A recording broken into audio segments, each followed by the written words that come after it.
హైడ్రోనికల్ మనకి వాటర్ మనకి నీటిని వాడుకొని అలాగే గాలిని వాడుతూ అలాగే సోలార్ని వాడుతూ అన్నిటిని మిళితం చేసి ఒక ఇంటిగ్రేటెడ్ ప్రాజెక్ట్ ఇప్పటివరకు ఇండియాలో లేదు.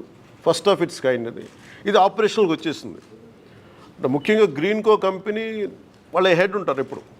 అంటే ఈయన చాలా చిన్న స్థాయి నుంచి వచ్చిన వ్యక్తి. ఈయన ఒక విద్యార్థిగా స్టార్ట్ అయ్యి మన యూకే లాంటి చోట్ల పనిచేస్తూ ఆయన విజన్ ఈ రోజున దాదాపు భారతదేశానికి 2.5 లక్షల కోట్లు పెట్టుబడి తీసుకురాగలిగారు ఆయన ఈరోజు.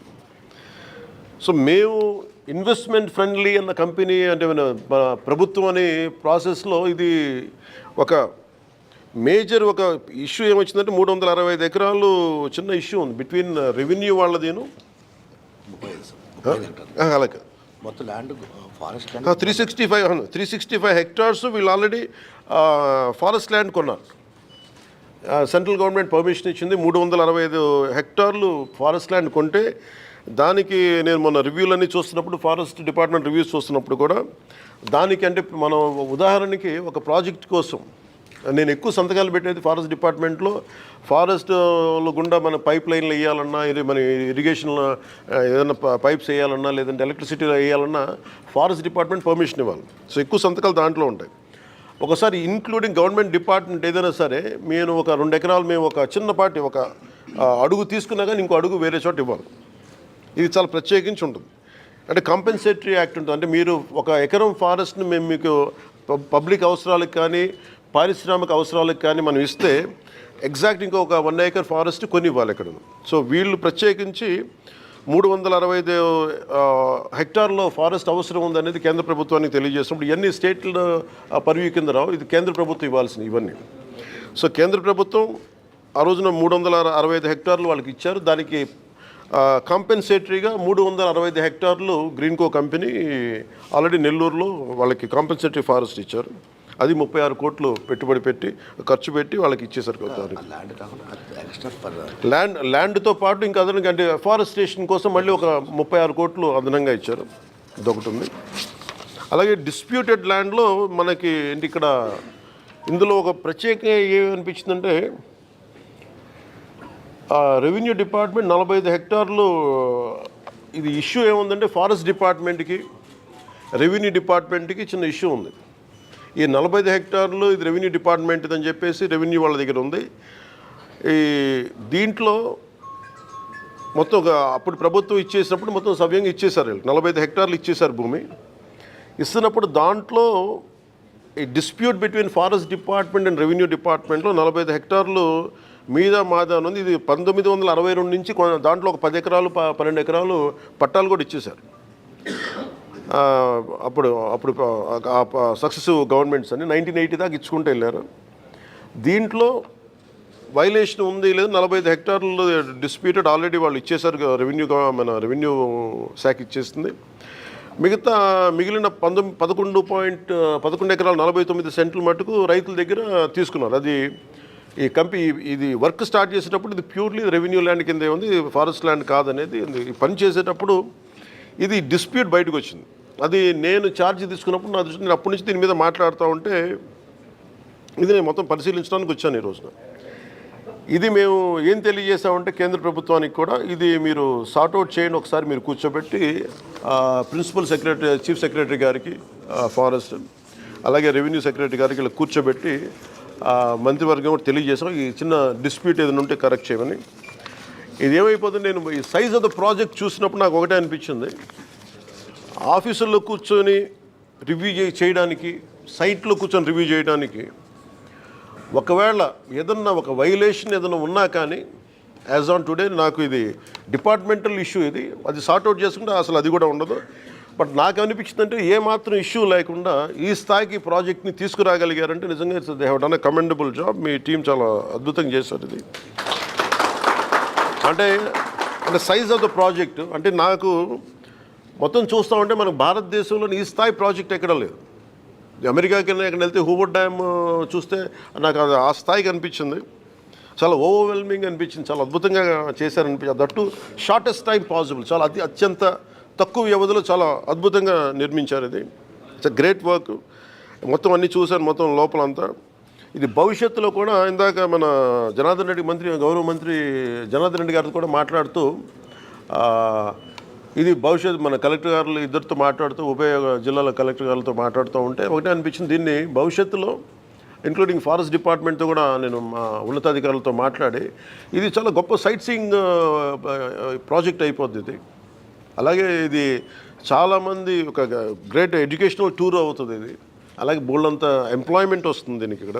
సో వీటన్నిటిని మనస్ఫూర్తిగా చూసి 1-2 వైలేషన్స్ ఏమైనా ఉన్నాయి ఒకళ్ళ దృష్టిలో ఏదైనా ఇవన్నీ చేసినా కానీ సార్ట్అవుట్ చేయకపోతే ఖచ్చితంగా వీళ్ళకి సహకరించాల్సిన అవసరం ఉంది. మ్యాగ్నానిమిటీ ఆఫ్ దీన్ని ఈ ప్రాజెక్ట్ తాలూకు సైజ్ అలాంటి ప్రాజెక్ట్ ఇది. 1-2 చిన్న చితక ఏదైనా ఉంటే కనుక దాన్ని ఖచ్చితంగా దాన్ని గవర్నమెంట్ సహకరించి దీన్ని ఎందుకంటే ఇది మేము తీసుకున్న నిర్ణయం కాదు, ఏమైనా ఉంటే ఇది కేంద్ర ప్రభుత్వం దృష్టిలో పరిధిలో పంపించి మా సైడ్ నుంచి ఇది చీఫ్ సెక్రటరీ గారికి మన ఫారెస్ట్ PCCF గారికి అలాగే కూర్చోబెట్టి దీన్ని పూర్తిగా అసలు ఆ చిన్నపాటి ఏమన్నా కరెక్ట్ చేయమని ఈ ప్రాజెక్ట్ మనస్ఫూర్తిగా ముందుకెళ్ళాలి. ఎందుకంటే ఇన్ని 10,000 కోట్లు పెట్టుబడి పెట్టిన తర్వాత దాదాపు ఇంకొక 24 ఇంకొక 14,000 అంతేనా ఇంకో 40,000 కోట్లు ఎంచుకుని 12,000 కోట్లు పెట్టేశారు. 12,000 కోట్లు పెట్టాలి, ఇంకో అదనంగా ఇంకో 10,000 కోట్లు పెట్టాలి. ఈ ప్రాసెస్లో దీన్ని చిన్న చిత్తగా ఏదైనా సమస్యలు ఉంటే ఇది బిట్వీన్ రెండు డిపార్ట్మెంట్స్ మధ్యన ఇష్యూ కాబట్టి అది మేము కూర్చొని అవసరమైతే క్యాబినెట్ దృష్టికి తీసుకెళ్తాం, ముఖ్యమంత్రి గారి దృష్టికి తీసుకెళ్తే దీన్ని సాల్వ్ చేసి దీన్ని ఈ ప్రాజెక్ట్ వెళ్ళేలా ప్రభుత్వం ముందస్తుగా దీనికి మద్దతు తెలుపుతాము. ఇది భారతదేశంలోనే ప్రధానమంత్రి గారు ప్రత్యేకించి చెప్పింది 1 నేషన్ 1 ఎనర్జీ కాన్సెప్ట్. ఇది అంటే సెల్ఫ్ రిలయంట్ భారత్, ఆత్మనిర్భర భారత్ అంటే మన ఎనర్జీ అవసరాలు మనకు కావాల్సిన అవసరాలు మనమే సమకూర్చుకునేలాగా ఈ పర్టికులర్ ప్రాజెక్టు ఇది ఫుల్ ఫ్లెడ్జ్డ్గా ఇంకొక కొంత సమయంలో తక్కువ సమయంలోనే ఇది ఆపరేషన్లో వచ్చినప్పుడు అవసరమైతే ఇది విదేశాలకు కూడా మనం దీన్ని అమ్మి దీనివల్ల మనకి చేసి దానివల్ల మనకి ముఖ్యంగా ఫారిన్ ఎక్స్చేంజ్ రెవెన్యూ కూడా దేశానికి వచ్చే బలమైన అవకాశాలు ఉన్నాయి. ఈ టెక్నికాలిటీస్ అన్నీ లేదా టీమ్ స్పీక్. అందుకని మనస్ఫూర్తిగా మీ అందరికీ ఇక్కడికి వచ్చినందుకు ఇది ఒక కర్నూలు మన నంద్యాలకే కాదు, ఆంధ్రప్రదేశ్కే కాదు, భారతదేశానికి ఇది చాలా అద్భుతమైన పేరు తీసుకొచ్చే ప్రాజెక్టు. మనస్ఫూర్తిగా మీ యాజమాన్యానికి ధన్యవాదాలు తెలుపుతా ఉన్నాను. Any corrections we are here to any dispute ఏదన్నా ఉన్నా కానీ మేము మీకు మనస్ఫూర్తిగా సహకరిస్తాం. అలాగే దానికి ఏదన్నా 1-2 నేను కోరుకునేది కూడా యాజమాన్యానికి కూడా ప్రత్యేకించి మీరు చేస్తున్న ప్రాజెక్ట్స్ ఇక్కడ అంటే మీరు ముఖ్యంగా ఇది కార్పొరేట్ సోషల్ రెస్పాన్సిబిలిటీ కింద మీరు చేస్తున్నామని కానీ ఇక్కడ విలేజెస్ సంబంధించి ముఖ్యంగా ఈ ఆర్గానిక్ ఫార్మింగ్కి ఇక్కడ యువతకు కూడా కొంచెం అవకాశాలు మరింత కల్పించండి. అలాగే మీరు ఇందాక మనం మాట్లాడుకున్నట్టుగా కలెక్టర్ గారు చెప్తా ఉన్నారు, పాలిటెక్నిక్ కానీ ఈ ITI స్కిల్ డెవలప్మెంట్ కూడా మీరు ఏదైనా చేయించండి. అలాగే ముఖ్యంగా రైతాంగానికి ప్రత్యేకించి మేడం చెప్తా ఉన్నారు ఇక్కడ ఆవు సంతతి తక్కువ ఉందని చెప్పేసి మీరు కొంత గోకులాల మీద కొంత ఆవులు సంతతి పెంచేలాగా మీరు కొంచెం సహకరించిన స్థానిక గ్రామాలన్నింటికీ కూడా. I think that 1 request I have. అలాగే మీరు పిల్లలకు కూడా స్కూల్ పిల్లలకు కూడా కొంచెం అదనంగా మీరు అంటే ఇదేది మేము మిమ్మల్ని రిక్వెస్ట్ చేసేది తప్ప అంటే మీరు ఇష్టంతో చేయాలి తప్ప ఇది మేము బలవంతంగా చేయించేది కాదు. And we request you more అంటే ఎందుకంటే మీరు ఫస్ట్ ఆఫ్ ఇట్స్ కైండ్. ఎందుకంటే ఇట్లాంటి ప్రాజెక్టు అంటే రాళ్ళు రప్పల్లో అంటే మీరు చూడండి ఒక వ్యక్తి ఏదో పని మీద వెళ్తా కూర్చోబెట్టి హెలికాప్టర్ రాళ్ళు రప్పల్లో ఆయన ఒక 10,000 మందికి ఉద్యోగం చూడగలిగాడు. ఒక 40,000 మందికి ఈ రోజు చూస్తే నాకు చాలా ఆశ్చర్యం వేసింది. ఎక్కడో అసలు దారి కూడా లేదు, హెలికాప్టర్ అసలు దారి ఏం కనిపించలేదు. కానీ 40,000 మందికి దాదాపు భవిష్యత్తులో ఇంకొక 10,000 మందికి డైరెక్ట్ ఉపాధి కల్పించడం ఇవన్నీ రాళ్లలో రప్పల్లో ఇంత ఉపాధి అవకాశాలు చూసినందుకు మనస్ఫూర్తిగా గ్రీన్కో కంపెనీ యాజమాన్యానికి మనస్ఫూర్తిగా నా ధన్యవాదాలు హోల్ హార్టెడ్లీ.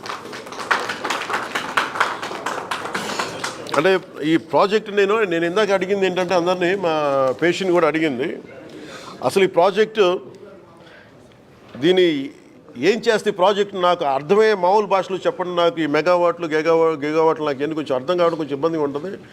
అంటే నేను ఒక ఇంట్లో కూర్చొని నేను లైట్లు వేసుకుంటే నాకు ఎన్ని ఇంట్లో లైట్లు వెలుగుతాయని అడిగితే 43 లక్షల ఇళ్లల్లో ఒక 200 యూనిట్లు చొప్పున రోజుకి వాడుకుంటే 43 లక్షల ఇళ్ళకి ఈ ప్రాజెక్టు డైరెక్ట్ పవర్ ఇవ్వగలదు. నెలకి 200 యూనిట్లు. అలాగే అగ్రికల్చర్ లోడు రాష్ట్రంలో 50% అగ్రికల్చర్ లోడుని ఈ ప్రాజెక్టు తీర్చగలదు. అంటే ఆంధ్రప్రదేశ్ తాలూకు ఎనర్జీ అవసరాలని 3వ వంతుని ఈ ప్రాజెక్టు అంత సత్తా ఉన్న ప్రాజెక్టు. సో అందుకని మనస్ఫూర్తిగా ఇలాంటి ప్రాజెక్ట్ని మీరు ఆంధ్రప్రదేశ్లో పెట్టినందుకు ఎవరు చూడనప్పుడు మీరు అంటే ఈ రోజున నిన్న మన ఎన్టీపీసీ కూడా చూసాం, మన ప్రధానమంత్రి గారు ఓపెన్ చేశారు. మోర్ దెన్ గవర్నమెంట్ ఏజెన్సీస్ కంటే ముందే వీటన్నిటికంటే ముందు ఆయన ఒక విజన్తో చూశారు. అది మనస్ఫూర్తిగా చలమశెట్టి అనిల్ గారికి మనస్ఫూర్తిగా నా ధన్యవాదాలు తెలియజేసుకుంటాం. అలాగే సంపూర్ణంగా మేము ఏదైనా ఇష్యూ ఉంటే ఫర్దర్గా మా డిఎఫ్ఓ గారు కూడా ఇక్కడే ఉన్నారు, నా దృష్టికి ఆవిడే తీసుకొచ్చారు. ఇది కొంచెం పారదర్శకంగా we are here to encourage. At the same time any corrections ఉంటే మీరు ఏదైనా కొంచెం పెద్ద మనసుతో కొంచెం సహకరించండి, మేము కూడా అలాగే సహకరిస్తామని తెలియజేసుకుంటాం. థ్యాంక్ యూ అండ్ జై హింద్.